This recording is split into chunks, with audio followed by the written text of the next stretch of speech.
आपके बात करने में अट्रैक्शन, दिखने में अट्रैक्शन, आपके पूरी पर्सनालिटी में एक अलग से आकर्षण। बिकॉज ये भूपुर की एनर्जी है, त्रिलोक के मोहन चक्र। श्री विद्या तो बहुत आगे की यात्रा है। मैं पहली चीज की बात कर रही हूँ, उसी में ही इतना सब कुछ है। और आपकी जो भोग की जो चीजें हैं, वो तुरंत रू आप खुद देखोगे with in 2 months of doing Shri Vidya sadhana, अनजाने में चीजें अट्रैक्ट होनी शुरू हो जाएंगी। आप सोचोगे, चीजें आनी शुरू हो जाएंगी। क्यों होगा? वो आपका जो अदृश्य गुरु मंडल है आपके आसपास घूमेगा। आप ध्यान करोगे, माँ भगवती की जो नित्याएं हैं, खुद श्री विद्या करोगे तो 15 नित्याएं तो आपके आसपास ही घूमेंगी ना।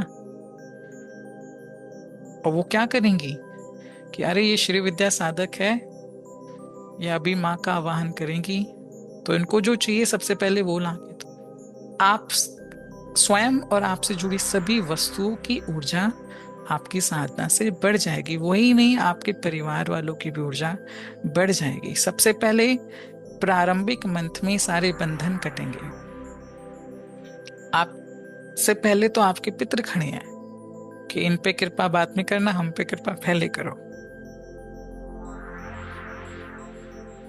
जैसे जैसे उनका भी पेट भरेगा, वो हायर डायमेंशन में जाएंगे। आप सोच देखोगे आपका शरीर हल्का होना शुरू हो जाएगा। एक घर में जो दबाव रहता है, स्ट्रेस रहता है, ना only the happy energy, happy emotion energy घर में रिवॉल्व कर रही है। तो आपकी साधना से उस पे उसकी दृष्टि, साधना की उन्नति की दृष्टि, मंत्र जप की दृष्टि, सभी की आप भी है।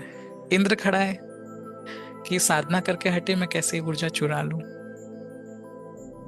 ये सभी देवता शक्ति के पीछे दीवाने हैं। मैं ये भी बताऊंगी आपको कि साधना के उपरांत अपनी साधना की ऊर्जा कैसे प्रोटेक्ट करें, नहीं तो इंद्र ले जाते हैं। जब जब कोई साधक साधना करता है तो इंद्र का सिंहासन डोलता है। अपने मूवीज में देखा होगा ना कि आ गया बारिश करने, इनकी तपस्या हटाओ। वो ये है कि इनको शक्ति मिल गई तो हमको युद्ध में हरा देगा, ये राजा खुद बन जाएगा। तो ऑब्वियसली तू ही थोड़ा ना राजा बनेगा।